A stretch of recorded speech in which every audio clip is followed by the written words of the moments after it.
The late summer sun has made this a good year for Clacton, but before the deck chairs were packed away for the winter, a political bombshell. The sitting Tory MP Douglas Carswell announced he was joining UKIP and resigning as an MP. So this week, the people of Clacton go to the polls in a by-election. I'm just so angry that that other guy has moved over to UKIP. The way he left the Conservative Party, and I have no particular affiliations whatsoever, I thought it was underhanded. We didn't know Carswell was going to jump the ship, go over to UKIP. We'll have to see what transpires. Since its heyday, the number of tourists coming to Clacton has fallen dramatically. Jobs in the town are hard to come by. In the last 3 months, I've probably applied for the best part of 40 jobs, and you don't even get a reply back now. The once busy hotels and guest houses have become an area known as bedsit land, with more temporary homes than almost anywhere else in the whole country. And yet the question of where to build new homes around Clacton is a thorny one, with many people believing the government is giving them no choice as to how many there should be.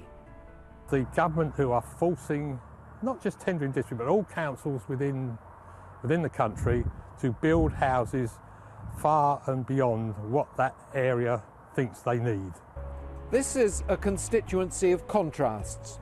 From Jaywick in the south, a community of former holiday homes where 62% of people are on benefits, to genteel Frinton in the north, where 1 in 3 people are pensioners. There, they're facing an uphill struggle to get a doctor's appointment. I'd like to see the same doctor's name up every time I go in, and I'd like to think that, you know, Dr. Bloggs is going to be my doctor for the foreseeable future. This is the 18th hole at Clacton Golf Club. Set up in 1892, it runs alongside the site of the former Butlins holiday camp.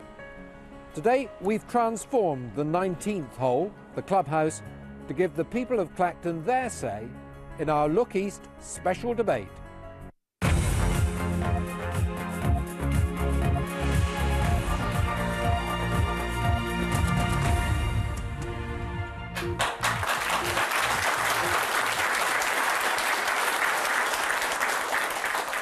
Hello, welcome to Clacton Golf Club, a chance for these people here to put their questions to these 5 candidates here, and all sorts of issues as well will be raised during the course of the evening, and we want you to join in the debate as well. You can take part in #BattleForClacton. So let us meet our panel tonight. First of all, Andy Graham from the libdems. Hello, good evening. Chris Southall from the Green Party. Douglas Carswell from UKIP, Giles Watling from the Conservatives. Good evening. And Tim Young from Labour. Good evening. And so to our first question from Angela Churcher. Do you think that constituents are better served by an MP who has the support of a large parliamentary party? Giles Watling. Well, I think constituents should be supported by an MP who has that support, because clearly they'll cover a lot of ground for him and keep him informed on what's going on the ground. But the most important thing is, I think, for Clacton, is to have a local man in the job. And I'm the local man. I live in Clacton-on-Sea. I've been here, I first came here in 1957, and I've lived here for 20 years. My children went to a local school. I use the local GPs. And I love this place. We have 36 miles of the finest coastline anywhere in the country, and that's something we should be exploiting. And I have a plan. I have a 7-point plan for this area. That's wandered off the subject just a little bit, hasn't it? Do you think it is better if you're supported by a big party? Well, as I said, yes. I mean, you have that backup. I think it's very good. Douglas Carswell, you had it. And when I was the MP serving this area, I often found that the big party was actually a constraint, preventing me from taking the sort of steps that I needed to try and solve local problems. Let me give you an example. There's a real problem locally with the streetlight switch off. I would have liked to have done far more to take on Essex County Council, but because I was a Conservative and I had one hand tied behind my back by the whips, I found it quite difficult to attack the decision to switch off our streetlights with real grit and determination. Now, in the House of Commons, as a single MP in the past, I have sometimes had to take a stand on my own. and I've been able to persuade people, and I think I've been effective sometimes in persuading the rest of the House of Commons to do things, to get rid of a speaker who wasn't up to the job, persuading people to veto an increase in the EU budget. I was able to do that as an individual MP by persuading others. So are you saying that it is better to be a solitary MP than to have this great backing behind you and to have influence of a large party as well? I think if influence of a large party means that you are constrained by Westminster whips and you answer to Westminster whips and you cannot put local people first, then it is a positive disadvantage. But you will be constrained, won't you, by not having any power base? I will be free to approach the problems that we face with grit and determination. And the force of an argument means you can win it. And I think as a Member of Parliament for Clacton, I have on several occasions shown in the House of Commons that I've been able to effect change. I've been able to be an effective agent for change, not by toadying up to the party whips, not by sucking up to David Cameron, heaven forbid that I should ever have done that, but by being prepared to make the argument on behalf of local people and being prepared to force the issue and to win it. OK, we'll come back and go round everybody in just a little while. Chris Southall. Well, I think, answering the question, that it's more important to have the support of the people that you're trying to represent. Certainly the Green Party centrally is quite a small party, but we're growing at an amazing rate. We've put on nearly 50% of new members just this year. I ran a campaign. I mean, actually, I am the agent and the candidate and the person who raises finance and the person who organises the... But that doesn't leave you time to do anything else, does it? Well, I did sleep occasionally. So all of the money that we used was given by the people in small amounts just since the election's been called. Nothing came from the central party. And that feels great, because that feels to me as if I've got the support of everybody that I'm going to represent. Andy Graham. Well, I mean, it is important sometimes to have the support of the party in Westminster, but it shouldn't be a constraint. Yeah, but your leader hasn't been here. He's not coming this week, is he? So what support is that? Well, it's quite clear, really, that Labour and the Conservatives needed the support of their leader to be here because they're in so much trouble. I mean, quite frankly, it isn't about the leaders. What it is about, this election, is about the people of Clacton. And it is about what's happening on the doorstep and listening to their views, taking them on board and actually doing something for once about it. Now, that hasn't been done. The problems and issues that have been here in Clacton have suddenly not arrived just because of a resignation. In fact, Douglas Carswell was actually MP here, I believe, for 9.5 years, and he was a member of the Conservative Party then. What happened? Does anybody here have a view on that? Lady over there with the yellow top on. Can I just ask Douglas Carswell why he didn't go independent, if belonging to a party actually ties a hand behind your back? I want to see change in the way that this country's politics is run. I could have stood as an independent. I may have won. I may not won. We don't know. We don't know what the results will be on Thursday. But in order to get the change that this country needs, in order to break free from the 2.5 party monopoly that has its grip on Westminster, I think we need to see a new party that allows choice and competition throughout the country in different constituencies. And I think there is a new party. It's called UKIP.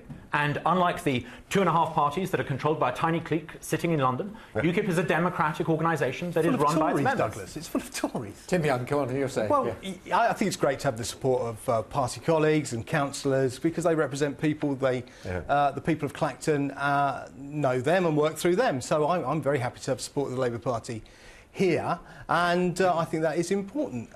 But, you know, it's also, you can bounce ideas off them. And if you've got some extreme views like Douglas has got on the NHS, for example, then if he was to discuss them with party colleagues, they'd say, Douglas, they're a bit bonkers.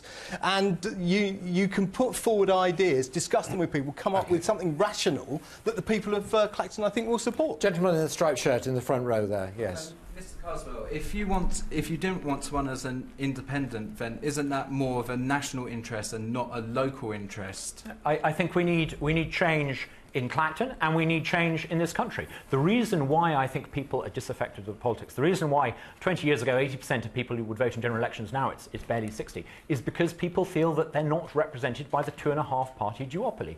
Again and again and again, People stand for office with a rosette, a blue or a red rosette, and they are fed lines by a machine in London. They don't actually represent what local people want. That is the problem. Just one question.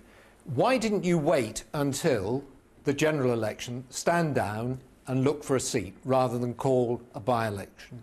I think the only honourable thing to do, when I came to the conclusion that the party leadership was not on the side of I somehow feel that those who said I should have waited for 8 months probably wouldn't be praising me now if I had decided to change parties and not face people. I need a mandate. I answer to local people. No, you wanted a seat that you thought you could win at the by-election, didn't you? Absolutely not. I don't think anyone can legitimately accuse me of taking the easy option. This is not an easy option. I'm taking a huge risk, and I could lose. Just very quickly, yeah. I mean, the one thing, though, above all else, is that you've wasted taxpayers' money. I mean, £250,000 could have gone into this local economy just because of your opportunism to take this moment in time rather than wait. Andy, would you have been singing my praises if I had decided to remain as an MP?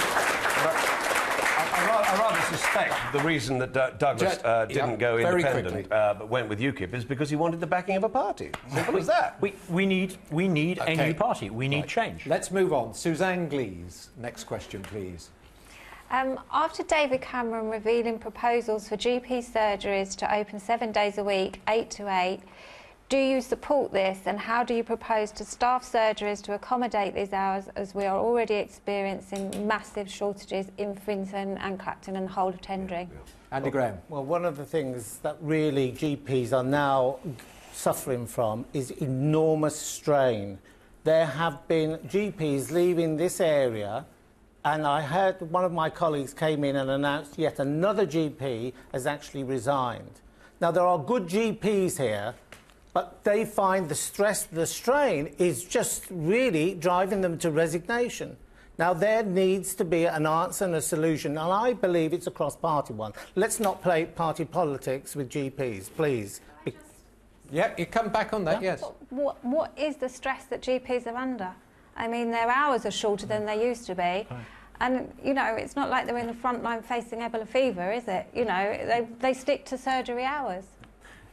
Tim Young. Yeah, I think the Labour Party has put the NHS right at the forefront of the political agenda, because £2.5 billion we've said we'll put into the NHS to recruit 8,000 more GPs, 20,000 more. Where are you going to get them from? We're going to train them. That's part of what you use the money for, Stuart. You put the money in, then you recruit the GPs. We'll come to you in a second. But hang on. You're privatising the NHS. Douglas wants to privatise the NHS and go even farther and charge people to see their doctor. Absolutely not true. Well, you wrote it in your book, Douglas. You're misquoting. You're selectively misquoting. I've got a quote. You're selectively misquoting. OK. Selectively misquote in a second. Yes. What has happened? No, hang on. Douglas Carswell. Susan, can I ask, your GP, is it the Caradoc you're talking about? Yes. Yeah. The Caradoc surgery has real problems, and the fundamental problem at the Caradoc is because there has been for a long time one GP trying to serve 6,000 patients. She's a brilliant GP, but no GP can actually manage to cope with that sort of pressure. Now, I tried to act on behalf of local patients, and I took a delegation of GPs down to meet with Jeremy Hunt. And in fairness to Jeremy Hunt, some improvements were made. But the fundamental problem is that you can't recruit what isn't there. There aren't enough doctors in this country, and it is the government that has failed to train more. OK, you wanted to misquote. This is with Douglas's book, The Plan 12 Months to Renew Britain. If someone chose to see their GP, they would pay whatever rate they and the GP agreed. If they wish to see a GP after hours, they could do so. There might be a higher fee, but that would be between them and the GP. Your book has got it wrong, has it? Can I respond? No, your book has got it wrong. David Cameron has promised... Just a moment, Mr Watling. Before this becomes 4 against 1, can I just respond? I don't think it is 4 against 1. We're asking you a question. The book that I wrote talks about changing the way that money is allocated. We need to make sure that money, taxpayer money, public money, follows the patient. That is the answer to the problem. So nobody, you are saying... My book is not talking about people using their private money. It's about making sure that public money follows the patient. We use the same system in our education. We've got lots of questions. We'll come back to everybody on the panel. Gentlemen here. Can you honestly say, I mean, you say there's one GP at a Caradoc surgery. There's 5. there happened to be one permanent one for locums. And what the problem is that NHS England are still running surgeries the way they were run 60 years ago. What you need now is permanent doctors who are under contract. Yeah. But at the moment, we either have people who have to put a lot of money into the surgery, or people who are there for a week. Can I just bring in Dr. Brian Balmer, who's the Chief Executive of North and South Essex Local Medical Committees, which represents GPs. They do regular surveys. What's the outcome of your latest survey? We just surveyed the practices in this area. 16 out of 19 responded, which is close to 90% of the population. This area has 9 current GP vacancies, which would equate to, if you like, 18,000 people not having a GP in this area. In the next door area, Colchester, the vacancies still bad, but 4.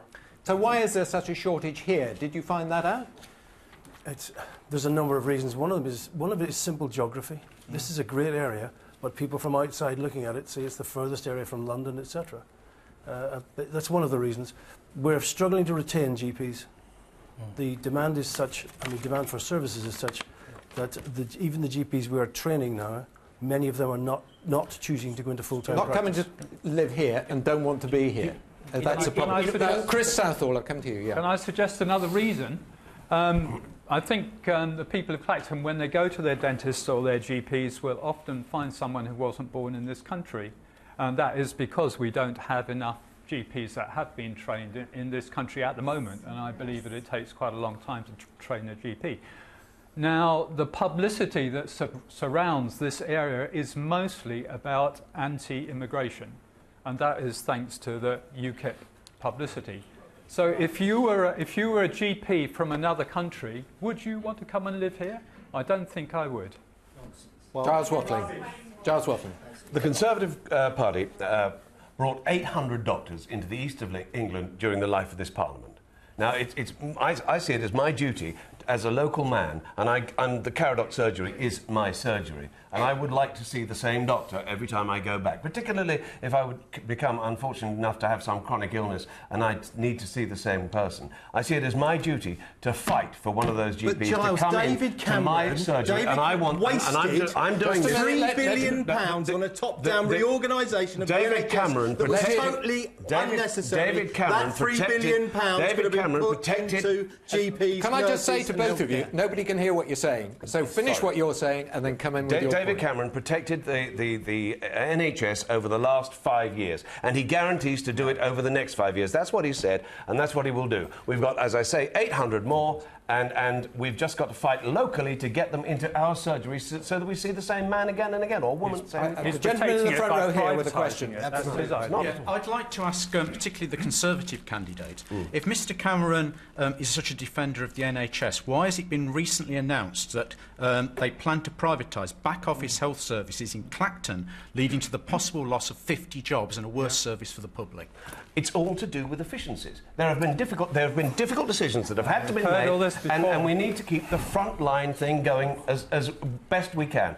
I've had to, when I had the portfolio for benefits and revenues, I had to find £4 million in a year. I did that without cutting one front-line service. Sure. And Douglas Carswell wants to come in on this. I'll come to you in a second. In order to try to fix the problem, I sat down with local GPs in the local clinical commissioning group, and they came up with a great scheme. The idea was to attract more GPs by offering a bonus for GPs who came here, worked here, and stayed here for 2 years. And that was a step forward. It went some way. How many did you get? You can't recruit what isn't there. There is, as the good doctor has just said, a shortage of 9 GPs still, despite offering a £10,000 bonus for GPs So why do you think it is? You think this is a good place? Why do you think the doctors don't want to come? Is it the elderly population? The fundamental problem is that unaccountable officials in London have failed to recruit enough GPs nationally, and we are paying the price. And that would have gone back how many years? At least 4, possibly longer. Yes. While you were the local MP. I tried to do something about it. I tried and failed. And one of the reasons why I've changed parties is because... There's a question from the lady in the back row over here. Yeah? The fundamental problem with our healthcare system is the effect of the Health and Social Care Act GPs, midwives, nurses are all demoralised. They all feel undervalued. We've got midwives here who've been downgraded from a band 7 to a band 6. People are leaving. People who've been trained are leaving. £3 billion on a top-down reorganisation that RECOG, that the RMC, that Royal College of Nurses all said we didn't need and we shouldn't have. Will these people, if they are elected, vote to repeal the Health and Social Care Act? Andy Graham. I mean, Lib Dems are part of the coalition. Well, I know they are. But one of the things is there's very clearly some differences between the Conservatives and the Liberal Democrats. And it's really very, very clear that the welfare cuts, which the Conservatives are actually promising to kind of entice the right wing of their party, is actually just going to create the problem even worse. What we need is, and I think this is a very British thing... Can you answer the question? I'm going to answer it. The answer is yes, but I wanted to colour it because the whole point of the NHS is that it is part of our culture. Yes. We have to protect it. We have to support it. We have to put investment into it where appropriate. Have the Lib Dems in coalition failed to protect it then? No, they haven't, because they have streamlined and inefficiencies that existed, and now we're at the point where we have to sustain the National Health Service. So why is the government negotiating with other countries to allow easier privatisation of the NHS? Well, that is certainly not a Lib Dem policy. That may well be a... It's your government that's doing this. Okay, I'll tell you what, I'm going to ask you... I would vote to repeal the Health and Social Care Act, of course. We've got someone here who voted for it, we've got another party here who voted for it, and another party here who voted for it. I'm not sure the Greens probably would vote to repeal the Health and Social Care Act. Just one thought from each of you on this. Just one thought. Short. Start here with the Greens. One thought on what we should do about the shortage of GPs. Well, it's a really difficult problem. I mean, obviously, we've got to train more from our own country, but somehow we've got to make the people who are coming from other countries, and a lot of GPs are coming into this country from other countries, you've got to make them feel welcome. Giles Watling? So how are we going to do that with a party which is anti-immigrant? I simply go back to the fact that we created 800 more doctors in the east of England over the life of this Parliament. We need to do more, and we mustn't sit on our laurels. And to that end, I brought Dr. Dan Poulter down here, the Health Minister, and we talked about GPs and getting them into our surgeries. Short answer. And we talked about looking after things like our maternity services. We marched, Conservative councillors marched and got the maternity service up and running and working. You were I was on that march. I was on that march. Lots of other people. No privatisation. No more top-down restructuring. No charging to see your GP. What we need is the money to follow the patient. What we need is the money to follow the patient. Patient power. I think it's investment in the NHS. We have to keep that going. Regarding GPs, the encouragement, the bonus scheme that the government actually did introduce actually didn't work, but we must not let go of it. It needs to actually be continued, and a cross-party plan for the regions where this is a major problem. It's not all over the United Kingdom. It is in some regions. Thank you both. I haven't had my turn. Thank you all of you. Go on then, very quickly. We've said where the money would come from to train the GPs that we need. We're also working with the Royal College of GPs to put our health service back together, and that's the way to do it. Right. You are not the only candidates standing in this election, this by-election. Let's hear from the other three. I think the concern about the healthcare budget in particular, it's very difficult at a time of financial constraint to say they're going to have to cut services further. I think the importance of the demographics here, the local population, is so important. The issue was supposed to be immigration, and actually here it isn't. The issue is definitely healthcare spending. We've known Clacton for many, many years, and Clacton's always been a very, very famous place. But walking around now and people telling me Clacton's not up to scratch like it used to be, well, why not? I mean, the Looney Party envisaged the whole of Clacton, Walton, Frinton being a Disneyland. Straight away it's a Disneyland. Everybody's working, all the hotels are full, everybody's happy and singing and dancing in the streets. I believe younger people need to have better education in sex and relationship, and also for people with disabilities as well.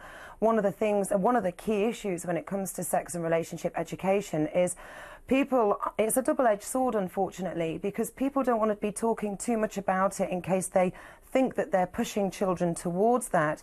But it's not pushing them towards it, it's educating them to give them the knowledge and understanding to be able to go forward. Those are the other candidates. Let's have our next question now from Mitchell Higgin. What will you do to stop the rot of rising unemployment for people in and below my age group? Let's start, shall we, with Tim Young. Yeah, I think it's a really good question because it's coming up time and time again on the doorstep, the lack of jobs in Clacton, and the unemployment is higher here than the national average. Wages are much lower than the national average. We're putting forward a future jobs guarantee that would guarantee every young person work experience that would lead to a job or training in that. And I think that is very important, because what is happening at the moment is young people are leaving Clacton to go to other areas to find work. We need them to stay in Clacton. We need to incentivise employers to come here so that we will have jobs. It was a big blow when Butlins left, as referred to in the report, because that was a major employer in Clacton. We need to attract major employers back to Clacton, hang on. and they've been lost over the last 10 years. Didn't the Labour Party, weren't the Labour Party in power all through the start of the noughties, and we still have the problem? So what did they do in government about it? We put a lot of investment into Clacton. Well, it hasn't worked, has it? Well, it hasn't worked over the last 4 years because all that's been done before that, did it? It did work. No, it did work. When Ivan Henderson was the MP, he did a great deal for Clacton, and he was a well-respected MP. He may have been well-respected, and he got Sure Start centres opened. We got a new school opened, and there were jobs here. And but for over the last 4 years, it's been choked off. There's been no investment in young persons' employment. That's why it's so high. We need to get people back to work so that people like that young man who just asked the question can find jobs and stay in Clacton, so we keep the skills and employment in this area. There's a man in the middle there with his hand up. I taught in Clacton here for nearly 30 years. This is a generational issue. Mm-hmm. This is a deeply seated issue that we need to solve. So it goes back before the last 4 years, you're saying? Absolutely. Nobody's ever got this right. We need proper investment here. Proper investment, not the sort of few quid here, few quid there that we've had. And do you think we had it when Labour were in power? OK. Chris Southall. Well, the first thing I've got to say is that the current government have announced that they're cutting job seekers' allowance for young people and their housing benefit. So how on earth is anybody who's 21 and under going to be able to go out and look for a job in those circumstances? There are no jobs in the first place. Well, that's the first thing. And then you can't seek something that's not there. Yeah, and then the second thing is that there aren't the jobs there. But if you look around, if you look around the town, that's the first thing. Sir. Well, he said you've got to have the jobs before people will go and look for them. It's a chicken and egg situation. Which is the chicken and which is the egg? Well, exactly. Which is the chicken and which is the egg? Well, I think that the young people need support while they're looking for jobs, although they're never even going to go and look. Yeah, but if the job isn't there, there is no point in going to look. That's why they want look. That's why there is such depression about looking. Yes. Because there is no economic investment. So if you look around Clacton, do you think that there are no jobs that needed to be done? I mean, when I walk around Clacton, it hits me in the face. All of the things, all the old people that need more visits, the people the town that needs homes that need to be built. Douglas Carswell need to be built and insulated. Douglas Carswell. Mitchell, many of the people that you're talking about, young people looking for work who can't find it, they're people I know by name. I've met them at local jobs fairs where I've gone along to provide support. They're people who I've taken on for work experience, people who I've even helped try and put together a CV. I know how difficult it is. And there are 4 things I think we need to try and change, and 4 things I will try and change. The first is we need more apprenticeships locally. Now, I grant you, ministers of all 3 parties have done a good job in increasing the number of apprenticeships, but not locally. We need them locally. More apprenticeships in this town helping young people. Can I just stop you there? Can I just ask you one question? We had somebody on Look East last week who said that actually, if somebody goes off and gets an apprenticeship, the family loses benefit, and so they encourage them not to go and look for that job. So how do you get over that? The rules are written in London by people who don't understand. They don't understand what it is like when you're a family who's under pressure and you're trying to encourage a son or a daughter to take up an apprenticeship, and you risk being worse off. It's ridiculous. I think another thing we need to do is we need to cheer local schools like Tendring Enterprise Studio School. They are a new school, they're different, and they're offering young people opportunities that simply didn't exist before. I think we need to get behind them, and I think we need to champion them. Then I think there are two further things. One more, then. Local business rates. Okay. I think Clacton started to decline as a retail resort when John Major in 1990 nationalised the business rates. We need to make sure our local council controls the business rate. If they did that, they could take action and restore commerce and retail to Clacton. Got a lady in the front row here. I'm actually from Tendring Technology College, and I haven't seen any support. I'm in upper sixth, and what support are you talking about? Because I haven't seen any, and I'm a student. Douglas Carswell, if there is support, she says there isn't. But if you come to a jobs fair, I will be there. If you would like a career advice and help in completing a CV, I will do that. I have visited Tendring Technology College, and it's an excellent school. It's doing excellent things, and I'm 100% behind your school and the work. Giles Watling, she is saying that actually she's shaking her head now. She's saying there is no help there. Well, I quite agree, actually, on one occasion on this with Douglas, in as much that that's what your MP is for, is to get in touch with, and he will get down and do some work and help you with doing your job applications. I have twin daughters who are unemployed in this area, and I'm trying to find them work. Look, we have had 3,500 more jobs created in this constituency since the election in 2010. Now, we're not going to sit on our laurels. There's more to be done. But it shouldn't be as part of the district council, I've managed to bring in, with my fellow councillors, £50 million into this district alone. We've got massive sea defences, certainly, but we're going to be putting £10 million into Jaywick. We're building homes there for local people. There's massive development going on. There will be jobs. But jobs will come on the back of this. Unemployment here is 2 percentage points higher than it is across the rest of the region. As I said, so that money is going in, but I've said we've created 3,500 jobs. We mustn't sit on our laurels. What happens, Andy Graham? You know, it's very good to talk about platitudes and to actually throw things around. The point is where are the jobs? And who is going to help to provide the infrastructure? Because it's no good talking about housing, for goodness sake, when there are no roads and infrastructure to actually support it. 3 days ago. It's just nonsense. 3 days ago. And the answer is that we need to actually, in Westminster, they need to recognise that this region needs support and investment on a scale. He's saying you've had 50 million. To answer the young woman's point. Hang on, let him finish. Yeah. I'm talking about the long term, because everyone here has talked about this has gone on for years and years. Generation. No one's addressing their problem. 3 days ago, big solutions, Giles, for 3 days ago. problems that will make a difference to these people. I visited Nico, which is a manufacturer of hinges and so forth for windows worldwide, and it's in Clacton, and it has 130 people on the staff, and it's expanding. It's a good news story. And George Osborne and I met 3 apprentices there who are loving it. Actually, we met 5 apprentices there who are loving it, and in various stages of their apprenticeship. One in their first year, one in their final year. And it shouldn't not really be dragging them back. Well done if you do it. Of the local MP to help you write your CV and put those processes in. They used to be in. There was a service called Connections, which has got there was a point between leaving school and getting into a job. The government cut that. I presume Douglas probably voted for it. And that was where it was. And you've lost that support now because they seem to be cutting everything that helps young people get into jobs. Douglas Carswell, did you vote for it? Yes, I probably, did. yeah. Let's move on to another question. Lawrence Sewell. We seem to be building quite a few houses locally, but who are they meant for? Because we've heard stories that the houses are going to people from out of the area. Hang on.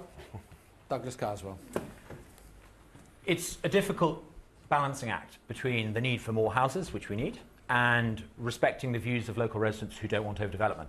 I thought that the idea of localism, which we were promised, was that the local council would make that difficult decision. And I think Tendring District Council, I see Mick in the front row, they made a brilliant plan.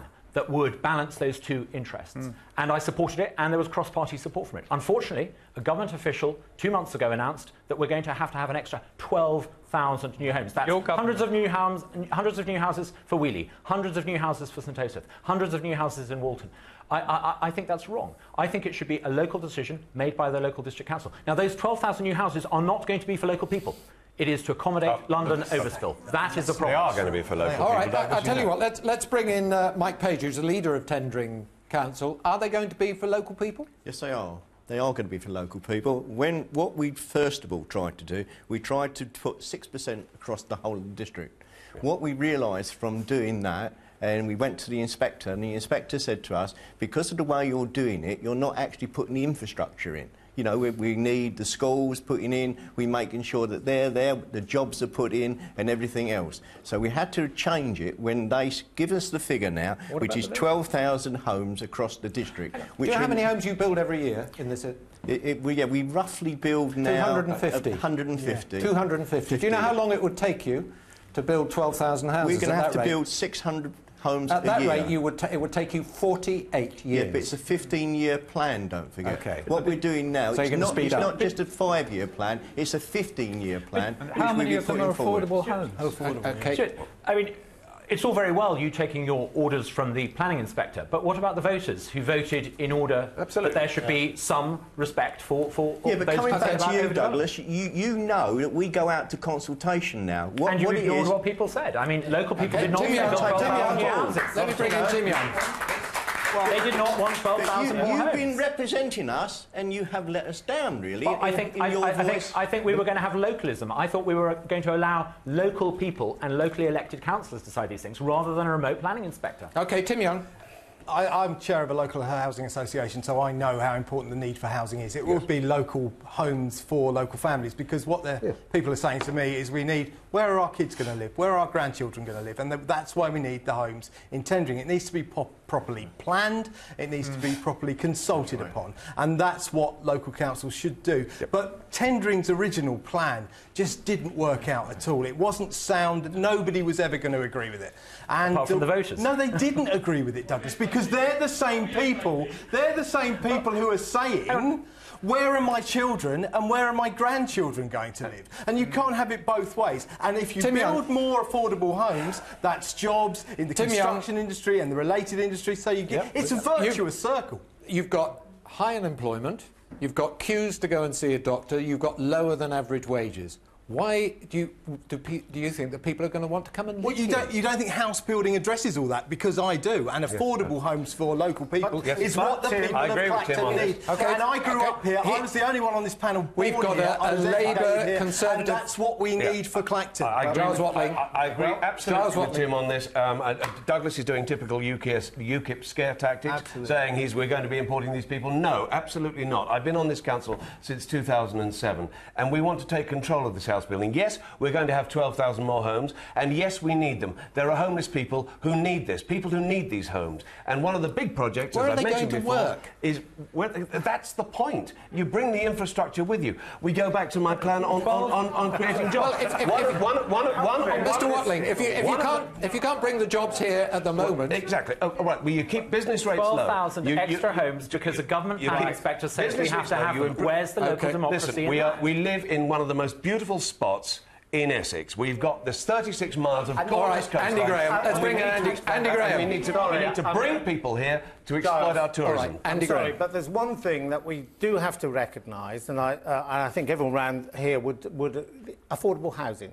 There is not enough affordable housing. Absolutely. And that is number one. That is a priority because there's a need. Let's not actually put loads of houses where there is no need. It's because there's a need. It's affordable. Now, some of the planning that has gone on in this whole area is a bit piecemeal. And you get, and I have seen, and I've spoken to people where there has been developments where roads aren't adopted, street lighting isn't there. It's not a question of them being turned off. They weren't there in the first place. Andy, Chris Southall, I need to bring Chris Southall in. This is joined up thinking on planning. Why can't we build on some of the brownfield sites, like the ones in Oxford Road, for instance? I mean, do we really need another supermarket?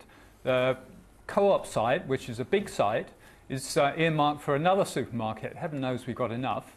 And this, we could build houses there. There was another site further down Oxford Road where we could have built houses again. And the same things happened in the middle of town. I mean, talk about jobs. The Audi that was built on the site there replaced an open market where lots of people had livings, you know, maybe little individual livings. I've got a lady here wants to say something very quickly. Is Mr. Carswell not a bit contradictory saying he wants younger people to stay here as opposed to go away and work? I work at Clacton County High School. We've got more children than ever going to university, more children than ever achieving highly. What's your question? And, School, my school. And why will they come back here and live if there's nowhere to live, if you're not willing to build a There would be somewhere to live if the local council balanced the needs for new homes with concerns about overdevelopment. That's why the original plan for 4,000 houses was good. I think it balanced that need very well. Having 12,000 additional houses, thousands of extra homes for Holland-on-Sea, Wheelie, St Osyth. I think that's wrong. I think... OK. Just very quickly. Which of you is in favour of all of these new houses? All of you? I'm in favour. Yeah, I'm in favour. Yes. I'm not. You're not. And just very quickly on the audience, which of you is in favour of all these new houses? All the 12 or the 4? The 12,000. Good. If you're against the 12,000 I think that was homes, 4 people in favour of building all of those houses. Thank you very much for joining in with our debate. Oh, 6, sorry, so maybe we're over there. Thank you very much to our panel, ladies and gentlemen, and to you for your questions. Don't forget, you can join in the debate. Hashtag Battle for Clacton on Twitter. My thanks to our panel this evening. Thank you very much indeed. And, of course, to our audience, thank you for your questions. From all of us in Clacton, though, good night.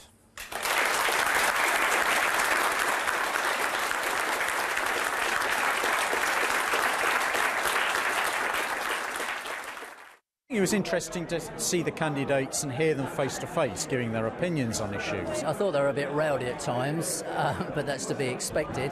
I'm really, really pleased. I think Clacton's had a really bad rap the last few weeks with the whole immigration issues.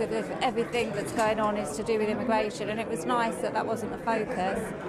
And it was local issues that were discussed.